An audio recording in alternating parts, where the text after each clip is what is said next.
Assalamu alaikum. I'm Dr. Mariam Marufia Khan, consultant internal medicine. Today, my topic is about approaching the patient effectively. This is very important. Basically, it's approach to a patient in long case. जो हम ward में cases देखते हैं basically वो long cases ही होते हैं. फ़र्क सिर्फ इतना होता है कि हम एग्ज़ाम में थोड़ा सा टाइम मैनेज करके चलते हैं और अपनी अप्रोच थोड़ी डिफरेंट रखते हैं. पेशेंट को एग्ज़ाम में भी वैसे ही अप्रोच करना होता है जैसे हम अपने डेली वार्ड में कर रहे होते हैं. इस वीडियो में हम यही सीखेंगे कि जब पेशेंट हमारे पास लॉन्ग केस में आएगा या हम इसलिए प्रैक्टिस करेंगे क्योंकि आप एग्ज़ाम में वही करते हैं जो आप प्रैक्टिस कर रहे होते हैं. आप वहाँ कुछ नया नहीं कर रहे होते. आप इसीलिए अपनी प्रैक्टिस अभी से ही चेंज करें. अभी से ही अपनी प्रैक्टिस में वो स्टेप्स शामिल करें जो आपको आगे एग्ज़ाम में देने हैं ताकि आपका उन पर फिक्स हो, हैंड फिक्स हो. ठीक है, क्योंकि एग्ज़ाम में आप कुछ भी नया नहीं करते. आप एग्ज़ाम में वही कर रहे होते हैं जिसकी आपने सालों प्रैक्टिस की होती है. अप्रोच कैसे करें पेशेंट को? सबसे पहले तो इसमें कुछ टेक्निक्स हैं, ठीक है, जो मैं आगे वीडियो में बताऊंगी. ऑब्जेक्टिव्स क्या हैं? पेशेंट इंटरेक्शन टेक्निक्स होती हैं, ठीक है. इस्टेब्लिश करें अपना एक कनेक्शन पेशेंट के साथ. कुछ बेड साइड मैनर्स हैं. पेशेंट केयर है, बहुत इंपॉर्टेंट है. पेशेंट केयर मतलब पेशेंट का ख्याल रखना है. Approaching patients with empathy. सिर्फ आपने एग्ज़ाम नहीं देना, आपने वहाँ नॉर्मल बिहेव करना है. एग्ज़ाम में लॉन्ग केस करने का मतलब ये है कि आप वहाँ वैसे ही पेशेंट देंगे बिल्कुल नॉर्मल वे में जैसे आप अपने वार्ड में देखते हैं. So, interaction with patients in a healthcare setting is a crucial aspect of providing effective care. Here are some guidelines on how to interact with patients. Introduce yourself. Start by introducing yourself and your role in their care. Use a warm and friendly tone. Basically होता है क्या वहाँ पे exam जैसे जिन लोगों ने talks दिया हुआ होगा उनको पता होगा कि क्यूबिकल्स होते हैं. आप एक क्यूबिकल से दूसरे क्यूबिकल में जाते हैं, ठीक है. लॉन्ग केस में भी क्यूबिकल होगा, ठीक है. अब आपका जो लॉन्ग केस है ना वो जब स्टार्ट हो जाएगा जब आप एंटर हो गए क्यूबिकल में, ठीक है. वो सिर्फ मुझे ख़ुद एग्जैक्टली नहीं पता कि एग्ज़ामिनर क्या क्या चीज़ें देखता है, बट जो मेरा एक्सपीरियंस है और जो मैंने डिफरेंट एग्ज़ामिनर से सुपरवाइज़र से बात करके जो मैंने अंदाज़ा लगाया है कि वो आपको ओवरऑल देखता है, ठीक है. वो किस बात पे जज करते हैं ये तो शायद किसी को भी नहीं पता, लेकिन वो ओवरऑल आपका देख रहे होते हैं. आपका ओवरऑल बिहेवियर, आपकी बॉडी लैंग्वेज, आपका कॉन्फिडेंस, फिर आपका इंटरेक्शन पेशेंट के साथ, फिर आप कितने जो है वो पेशेंट के साथ मुखलिस हैं, आप उसका कितना केयर कर रहे हैं, उसकी प्राइवेसी का कितना ख्याल कर रहे हैं. Each and everything. सिर्फ हिस्ट्री पे ही नहीं करते वो ना कि आपको पूरा ओवरऑल देखते हैं. तो आपका जो लॉन्ग केस है वो जब ही स्टार्ट हो जाता है जैसे आपने एंटर हो गए अपने क्यूबिकल में, ठीक है. आप अपने क्यूबिकल में एंटर हुए, उसके बाद वो आपसे कहते हैं कि आपका पेशेंट है, ये आपका टाइम है और आपने इस पर ये करना है, ठीक है. अब बहुत इंपॉर्टेंट चीज़ है कॉन्फिडेंस. कॉन्फिडेंस अगर शेकी होगा तो वो आपकी एक एक चीज़ से नज़र आएगा. अगर आप हेजिटेंट होंगे तो वो आपकी हिस्ट्री टेकिंग में भी वो चीज़ सामने आएगी, ठीक है. दूसरा, आपके बोलने में भी वो वॉइस शेकी हो जाएगी. आप जब पेशेंट को एग्ज़ामिन करेंगे उसमें आपके हैंड्स शेकी होंगे. आप एग्ज़ामिनर से इंटरेक्ट नहीं कर पाएंगे. आप अपनी कमांड्स में, अपनी हिस्ट्री में, फिर अपनी डायग्नोसिस में कॉन्फिडेंट नहीं होंगे. तो कॉन्फिडेंस बहुत ज़रूरी है. और अगर कॉन्फिडेंस है, अगर आप हेजिटेंसी होती है ना तो वो आपकी बॉडी लैंग्वेज से बहुत जो है वो नज़र आ रही होती है. तो इसके लिए करना ये है कि इसके लिए प्रैक्टिस करनी है. जितना पेशेंट से इंटरेक्ट करेंगे, जितने आप वैरायटी ऑफ केसेस देखेंगे, उतना आपका जो वो कॉन्फिडेंस लेवल है ना वो एकदम टॉप पे जाएगा. और जब आप एग्ज़ाम में पेशेंट देखेंगे, क्योंकि एग्ज़ाम में कोई नया पेशेंट तो नहीं आएगा, आपका एग्ज़ाम में वही पेशेंट आएगा जो आपके वार्ड में होता है. वार्ड से ही पेशेंट आते हैं ना. तो जितना वैरायटी ऑफ केसेस देखेंगे उतना ही आपको कॉन्फिडेंस आएगा, ठीक है. और उतना ही आपका जो हेजिटेंसी है, जो एंजाइटी है, वो कम होती जाएगी. आप जैसे ही क्यूबिकल में एंटर होते हैं वहाँ 2 एग्ज़ामिनर होते हैं, एक काउच होता है, पेशेंट होता है. अच्छा, ऐसा बिल्कुल नहीं है कि बहुत जो है वो आपको बहुत ज़्यादा एरिया मिलेगा, बहुत जो है वो खुला सा जो है वो एरिया होगा, क्योंकि जो मैंने एग्ज़ाम दिया था बहुत छोटे क्यूबिकल्स थे, बहुत छोटे, इतने छोटे क्यूबिकल्स थे कि जो काउच था ना, इवन फुट एंड पे जाने की भी जगह नहीं थी। और काउच को समटाइम्स आपको एब्डोमेन एग्जामिनेशन में काउच को फ्लैट करना होता है, CVS में आपको 45 पे करना होता है, तो वो इतनी भी स्पेस नहीं थी कि वो काउच ऊपर नीचे हो। अब ये इन्होंने इंटेंशनली ऐसा रखा था कि जो कैंडिडेट है वो ख़ुद कहे कि मुझे ये सब करना है, या इन्होंने या वाकई स्पेस नहीं थी, पता नहीं रीज़न क्या था, लेकिन काउच बहुत जो है ना कंजस्टेड थे। तो ये सारी चीज़ें हैं कि आपको बेशक वहाँ स्पेस नहीं है, वो चीज़ आप नहीं कर सकते, but you have to tell them कि मुझे ये करना है, मुझे ये चाहिए। ठीक है, ये भी उनकी एक इंटेंशन होती है कि वो देखना चाहते हैं कि कैंडिडेट को याद है, उसको पता भी है कि इस तरह करना होता है। ठीक है, तो जब आप अपने एंटर होते हैं तो आपके पास एक चेयर होती है, ठीक है, यूज़ दिस चेयर। ठीक है, मैंने देखा था बहुत सारे जो हिस्ट्रीज़ ले रहे थे जब सेकंड ग्रुप में, तो वो खड़े होकर हिस्ट्री ले रहे थे। अच्छी बात है, अगर आपको खड़े होकर हिस्ट्री लेने में मसला नहीं होता और अगर आप उसमें कंफर्टेबल हैं तो ठीक है, आप खड़े होकर हिस्ट्री लें। लेकिन मैंने तो बैठ के हिस्ट्री ली थी, और मुझे ऐसा लगता है कि हम वार्ड में भी अक्सर औकात हम बेंच पे बैठ जाते हैं।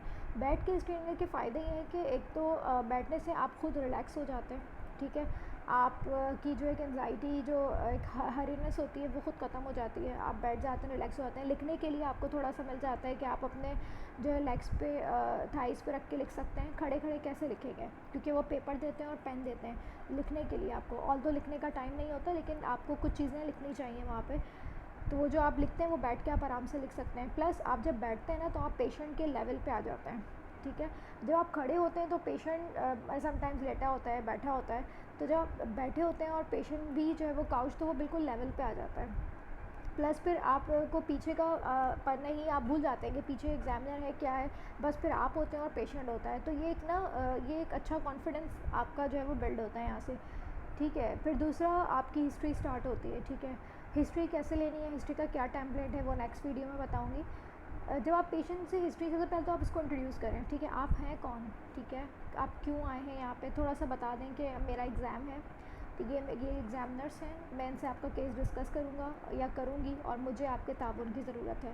तो इससे थोड़ा ना पेशेंट जो वहाँ पे होता है ना, उससे थोड़ा सा वो भी रिलैक्स हो जाता है। ज़ाहिर है वो लोग भी फ़र्स्ट टाइम एग्ज़ाम में आए होते हैं, उन्हें भी नहीं पता होता ये क्या चीज़ है, तो उनके लिए भी वही एंजाइटी होती है। समटाइम्स वो अपनी हिस्ट्री देने में भी थोड़ा मसला कर सकते हैं। तो एक ना रैपो बिल्ड करें उसके साथ ना, उसको थोड़ा कॉन्फिडेंस मिले, उसको ईजी फील कराएँ कि मैं ये हूँ, ठीक है, ये बड़े डॉक्टर्स हैं और मैं आपके ताउन की ज़रूरत है, मेरा इम्तिहान है, मैं आपसे कुछ सवाल करूँगी। तो थोड़ा पेशेंट क्या होगा, वो भी उसको रिलैक्स करें। ठीक है, उससे फिर आप इंट्रोडक्शन लें, जो भी वो अपना इंट्रोडक्शन दें, वो जो भी पॉइंट्स हिस्ट्री के होते हैं, आपने इंट्रोडक्शन लिया, फिर उसको आप ना ओपन एंडेड क्वेश्चन दें। ठीक है, ओपन एंडेड क्वेश्चन क्या होता है कि जी आप आए क्यों हैं, आप थोड़ा मुझे अपनी बीमारी के बारे में बताइए। और तो अब जब उसको मौका मिलेगा ना बोलने का, तो वो बोलेगा। ठीक है, और वो बहुत सारी चीज़ें आपको खुद ही बता देगा। समटाइम्स पेशेंट टॉकेटिव होते हैं, ठीक है, तो वो बहुत एक्स्ट्रा बातें करके आपका टाइम भी वेस्ट करते हैं। और समटाइम पेशेंट जो है वो बिल्कुल चुप होते हैं, उनसे हर चीज़ निकलवानी पड़ती है। तो ये आपको खुद जज करना है वहाँ पे। जब आप जितनी आप हिस्ट्रीज़ लेंगे ना, आपको खुद अंदाज़ा होगा कि जो टॉकेटिव पेशेंट होते हैं ना, उनको आप क्लोज एंडेड क्वेश्चन दें कि ये चीज़ है या नहीं है, वरना वो कहानियाँ शुरू हो जाएंगी उनकी, फिर वो टाइम वेस्ट होता है। और जो पेशेंट जो बिल्कुल चुप करके बैठते हैं, ठीक है, बात नहीं करते ज़्यादा, उनको आप ओपन एंडेड क्वेश्चन दें। ठीक है, तो ये आपको खुद जो है वो सीखना होगा कि पेशेंट खुद से कितना बता रहा है और पेशेंट आपको डिस्ट्रैक्ट तो नहीं कर रहा, और पेशेंट छुपा रहा है, नहीं बता रहा, तो आप उसको बिल्कुल स्ट्रेट फॉरवर्ड क्वेश्चन करें कि ये चीज़ है या नहीं है, ताकि वो हाँ या नहीं में जवाब दे और आपका टाइम सेव हो, क्योंकि टाइम बहुत बहुत तेज़ी से गुजरता है।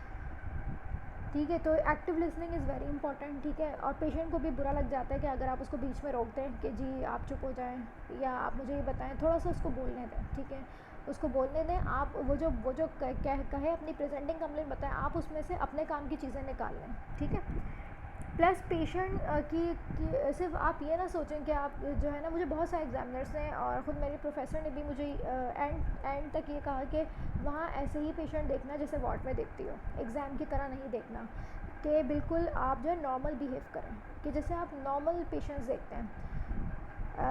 ये कि अगर पेशेंट आपको बता रहा है कि उसका वो पैरालाइज़ हो गया है या उसकी टांगें काम नहीं कर रही हैं या उसके साथ ये मसला है, तो थोड़ा सा एम्पैथी शो करें कि जैसे मुझे अफसोस हुआ सुन के कि आपके साथ ये हुआ है और अल्लाह बेहतर करेगा। थोड़ा ना इस तरह से एक सॉफ्ट कॉर्नर जो है वो सुनने में भी अच्छा लगता है एग्जामिनर जो होते हैं, और प्लस आपका एक रैपो भी बिल्डअप होता है पेशेंट के साथ ना, फिर वो आपके साथ कोऑपरेट करेगा, ठीक है। रिस्पेक्ट प्राइवेसी बहुत इंपॉर्टेंट है, ठीक है। आपको एग्ज़ाम में शीट्स मिलती हैं, ठीक है, आप उस शीट को यूज़ करें, ठीक है। मेल पेशेंट में तो मसला नहीं होता, खैर पूछना तो उनसे भी होता है, उनका भी ख्याल करना होता है। फीमेल्स में ज़्यादा इशू होता है, अगर फीमेल आपका लॉन्ग केस है, लेट सपोज रेस्पिरेटरी है, सीवीएस है, तो इसमें तो एक्सपोज करना है, तो आप एक्सपोजर का एग्जामिनर से ना पूछें, एग्जामिनर को थोड़ी एक्सपोज करना, पेशेंट को एक्सपोज करना है। आप पेशेंट से पूछें क्या वो राज़ी है अपने एक्सपोजर के लिए या नहीं है। अगर लेट सपोज़ वो कहते हैं हाँ है, तब भी आप शीट यूज़ करें, ठीक है। अच्छा नहीं लगता इस तरह फ़ीमेल को ऐसे एक्सपोज जो है वो कर देना, आप थोड़ा सा उसको शीट से कवर करें, फिर भी कवर करें। लेकिन अगर पेशेंट बिल्कुल मना कर रही है कि नहीं मुझे नहीं करना, तो आप थोड़ा सा उससे काउंसिल करें कि देखें ये इम्तिहान है और मुझे ज़रूरी है और मैं बिल्कुल कवर करूँगी, तो आप बिल्कुल आप ऐसा उसको कवर करें कि आपको नज़र आना चाहिए, एग्ज़ामिनर को नज़र ना आना चाहिए। अगर पेशेंट बहुत ज़्यादा सेंसिटिव है और वो मना कर रही है कि नहीं मुझे सीवीएस एग्जामिनेशन के लिए मैं बिल्कुल अपने नहीं रिमूव करूँगी, या चेस्ट एग्जामिनेशन के लिए नहीं रिमूव करूँगी, या एब्डोमेन के लिए इवन, तो आप इतना उसको काउंसिल कर लें कि शीट के साथ शीट यूज़ करें, शीट से कवर करें और कहें कि सिर्फ मैं देखूँगी और कोई नहीं देखेगा, तो इतना ही एक्सपोज करें कि आपको नज़र आ जाए, क्योंकि आपको एक्सप्लेन करनी है फाइंडिंग्स, आपको आप एग्ज़ाम में खड़े हैं ना, एग्जामिनर को आए नज़र नहीं आए डजेंट मैटर, आपको नज़र आना चाहिए। तो उसको लिटिल एक्सपोजर के साथ, ताकि एग्जामिनर को भी हो कि हाँ वो एफ़र्ट कर रहा है, कैंडिडेट एफ़र्ट कर रहा है, ठीक है। बिल्कुल आप ऐसे बिहेव करें कि भाई एग्ज़ाम नहीं, आप वहाँ सोचें कि आप ही कंसल्टेंट हैं, आप ओपीडी में खड़े हैं, आपका पेशेंट है, अब आपने मैनेज करना है, परेशान नहीं हो, ठीक है। अगर जो भी आपको वहाँ पे मसला होता है पेशेंट की तरफ से, किसी भी चीज़ में कुछ इशू आता है, आप उसको खुद ही वहाँ मैनेज करने की कोशिश करें। आप आगे पीछे नहीं देखें कि ये नहीं हो रहा, वो नहीं हो रहा, भाई समझें कि आप वहाँ पे बड़े डॉक्टर हैं और वो आपका पेशेंट है, ठीक है। आपने खुद मैनेज करना है, उसको थोड़ा सा काउंसिल करें और अगर फिर भी नहीं मानती इवन कि बिल्कुल ही रिमूव ही नहीं करेगी अपनी शर्ट, वैसे ऐसा होता नहीं है, जो वहाँ पे आते हैं वो कोऑपरेटिव होते हैं, फिर आप ये कर सकते हैं कि भाई आप, लेकिन फिर भी आप सीवीएस की एग्जामिनेशन स्टेथ शर्ट के अंदर से ही रख के करनी है, ऊपर से नहीं करनी। एब्डोमेन में भी जो करेंगे वो शर्ट के अंदर से ही हाथ रख के करेंगे। अगर वो बिल्कुल स्ट्रिक्टली मना कर रही है और शीट भी मना कर रही है, तो आपने अपनी एंड तक कोशिश करनी है। अगर रिफ्यूज़ कर रही है तो फिर आप नहीं कर सकते ना, आप अगेन पेशेंट की मर्ज़ी के ख़िलाफ़ तो कुछ नहीं करना। फिर आप इतना कर सकते हैं कि सिर्फ अपना हाथ जो है वो अंदर कपड़ों के अंदर करके एग्जामिन कर लें जितना कर सकते हैं, ताकि ऐसे ये भी होगा कि आपने कोशिश करी है, ऐसा नहीं है कि पेशेंट ने मना किया तो आप भी पीछे हट गए, नहीं ऐसा नहीं, ठीक है। तो प्राइवेसी का ख्याल रखना है और मोस्ट इंपॉर्टेंट कि जो पार्ट आपने एग्जामिन कर लिया उसको कवर करें। आप एग्जामिन करके आ जाते हैं, बैठ जाते हैं, पेशेंट की लेग्स ऐसी खुली होती हैं, ठीक है, और ऐसे उसके कपड़े हटे हुए होते हैं, तो आप उनको ये इस बात का भी ख्याल रखें, बहुत छोटी छोटी चीज़ें लेकिन इनके मार्क्स होते हैं और इनसे ना फिर एक ओवरऑल नेगेटिव इम्प्रेशन जाता है, तो इसका बहुत ख्याल रखना है प्राइवेसी का, ठीक है। प्लस क्लियर कम्युनिकेशन का मतलब है यूज़ सिंपल लैंग्वेज, ठीक है। मैं इसीलिए आपको उर्दू में हिस्ट्रीज़ में उर्दू में ही बताऊंगी, क्योंकि आपने पेशेंट उर्दू में ही हिस्ट्रीज़ लेनी होती है, ठीक है। उसको फिर फाइंडिंग्स एक्सप्लेन जब करते हैं तो उसको इंग्लिश में तो सभी कर सकते हैं, लेकिन जो हिस्ट्री लेनी होती है वो उर्दू में लेनी होती है, तो यूज़ सिंपल वर्ड्स, बिल्कुल सिंपल वर्ड्स में जो है ना अपनी हिस्ट्री लें उससे, ठीक है। अगेन बी पेशेंट, बिल्कुल अगर पेशेंट को एग्जामिनेशन के दौरान कहीं पेन है, ठीक है, और वो मना कर रहा है, तो आप वहीं रुक जाएं, आप नहीं करें। मेरा शॉर्ट केस था एब्डोमेन का, उसमें पेशेंट को टेंडर हिपेटोमेगैली थी, शायद मुझसे पहले 2-3 करके जा चुके होंगे। मैं पेशेंट को सुपरफिशियल स्टार्ट ही किया मैंने एब्डोमेन का, तो उसको एकदम से उसने वेंस किया और फिर मैंने वो अपना हाथ हटा लिया, ठीक है। फिर मैंने थोड़ा सा कोशिश की कि मैं लिवर पैल्पेट करूँ, स्प्लीन कर लूँ, बट उसने मुझे कोई भी डीप पैल्पेशन नहीं करने दी, इवन ना मैं परकशन कर पाई, ना शिफ्टिंग डलनेस कर पाई, ना लिवर स्पैन देखा, क्योंकि पेशेंट को बहुत टेंडर था और वो बिल्कुल रिफ्यूज़ कर रहा था, तो मैंने नहीं करी। और फिर आप एग्जामिनर को ऐसे बता सकते हैं कि भाई माई एग्जामिनेशन इज़ कॉम्प्रोमाइज़। अब ज़ाहिर है पेशेंट को दर्द हो रहा है, तो हम अपने फ़ायदे के लिए तो उसको मज़ीद दर्द नहीं देंगे ना, कि भाई हमारा एग्ज़ाम है, हमें तो पास करना है और आप दबाए जा रहे हैं, ऐसा नहीं, ये बहुत नेगेटिव होता है, ठीक है। पेशेंट मना कर दे कि नहीं दर्द है, तो आप फ़ौरन अपना हाथ हटा लें वहाँ से, और आपके पास तो एक्सक्यूज़ है ना कि आप बोल सकते हैं कि पेशेंट ने रिफ्यूज़ किया है, लेकिन आप क्या करें, फिर उसकी रेलिवेंट एग्जामिनेशन की मैंने, भाई जब एब्डोमेन पे नहीं करने दे रहा और कुछ फाइंडिंग सजेस्टिव लग रही हैं, तो उसकी फिर रेलिवेंट एग्जामिनेशन कर ली, ताकि मैं कुछ तो जस्टिफाई कर सकूँ। तो ये छोटी छोटी सी टिप्स होती हैं, लेकिन अगर पेशेंट को कहीं पे पेन हो रहा है तो या तो उस जगह को लास्ट में एग्जामिन करें, बिल्कुल लास्ट में, क्योंकि अगर पेशेंट शुरू में ही जो है वो इरिटेट हो गया ना तो फिर पूरी एग्जामिनेशन नहीं हो पाएगी, मुश्किल होगी। पहले ही पूछ लें कि कहीं दर्द तो नहीं है। अब जहाँ दर्द है उसको बिल्कुल लास्ट में करें और बिल्कुल आराम आराम से पूछ के कि आपको दर्द तो नहीं हो रहा, मैं ऐसे कर लूँ, मैं ऐसे हल्का सा कर लूँ और आपको तकलीफ़ नहीं होगी, इस तरह करके जो है ना प्यार प्यार से उसको कन्वेंस करें और फिर अपनी एग्जामिनेशन करें। कंसर्न अगेन बहुत इंपॉर्टेंट है कि आप जो भी कंसर्न प्लस इन्फॉर्म करें। आप जो भी मैनूवर कर रहे हैं पेशेंट पे, जो भी एग्जामिन कर रहे हैं, लाइक आप हैमर भी अगर पेशेंट पे यूज़ कर रहे हैं ना, या वाइब्रेटिंग टूल भी, ट्यूनिंग फॉग भी यूज़ कर रहे हैं या पिन प्रिक यूज़ कर रहे हैं, आप पहले बोलें, बताएं उसको कि ये ऐसा है और ये ऐसे होगा, ताकि वो एकदम से परेशान नहीं हो। ठीक है, इवन आप की भी प्लाटर के लिए यूज़ करें तो उसको बताएं कि आपको लगेगी हल्की सी, हर चीज़ बता के करें। ठीक है, अगर पेशेंट आपसे ड्यूरिंग लॉन्ग केस कुछ क्वेश्चन पूछता है, ठीक है, तो उसका जवाब बिल्कुल दें। ठीक है, इवन कि अगर वो कुछ भी पूछे तो आप उसको वहाँ काउंसिल कर सकते हैं खड़े होके, और ये आपका पॉजिटिव पॉइंट जाएगा। आप पेशेंट के किसी भी क्वेश्चन को इग्नोर नहीं करें। आप ये कह सकते हैं कि मैं आपको मुआयने के बाद बताऊंगी या हिस्ट्री के बाद बता दूंगी, ताकि आप अपनी सारी चीज़ें कर लें और आखिर में फिर आप लेकिन उसको ज़रूर बताएं। ठीक है, अगर आप इग्नोर कर देंगे ना तो ये अच्छा इम्पैक्ट नहीं जाएगा। अगर पेशेंट ने कुछ पूछा है अपनी बीमारी से मुतालिक या कुछ भी, तो आप उसको ये कह सकते हैं कि मैं ये चीज़ कर लूँ, उसके बाद मैं आपको बताऊंगी। तो आप अपना टाइम पूरा कर लें, क्योंकि अगर बीच में ही बताने खड़े हो गए तो वो जो आपका क्रूशियल टाइम है वो मिस हो सकता है। लेकिन आप उसको ऐसे कह दें कि मैं जो ये आपको इसके बाद बताऊंगी, और फिर आप उसे एक्सप्लेन करें, ये आपका पॉजिटिव पॉइंट होगा। ठीक है, ओके, एंड ऑलवेज से थैंक्स टू द पेशेंट। ठीक है, आप जब भी पेशेंट को अपनी सब कुछ सम अप कर लें, हमेशा उसको थैंक्स करें। So every patient is unique and so is their journey towards healing. बिल्कुल, ये एग्ज़ाम में भी जो है ना, आप एग्ज़ाम में बेशक आपका एग्ज़ाम है, लेकिन सामने वाला तो पेशेंट है ना, और वो रियल पेशेंट है, उसको वाकई वो बीमारी है, तो उसको थोड़ा सा एम्पैथी और थोड़ा सा उसके साथ सेंसिटिव, जैसे हम वार्ड में पेशेंट देखते हैं, वार्ड में सब कैसे पेशेंट देखते हैं, बिल्कुल नॉर्मल होकर पेशेंट देखते हैं, तो ऐसे ही एग्ज़ाम में भी देखना होता है। और इस एंजाइटी को ये एंजाइटी आहिस्ता आहिस्ता कम हो जाती है जैसे जैसे आप लॉन्ग केसेस करते हैं। आप एक स्टॉप वॉच खरीदें। ठीक है, टेबल स्टॉप वॉच होती है, दराज से भी मिल जाती है, कॉसर मेडिकोस पे भी अवेलेबल है। स्टॉप वॉच पे आप 30 मिनट्स का टाइम लगाएं।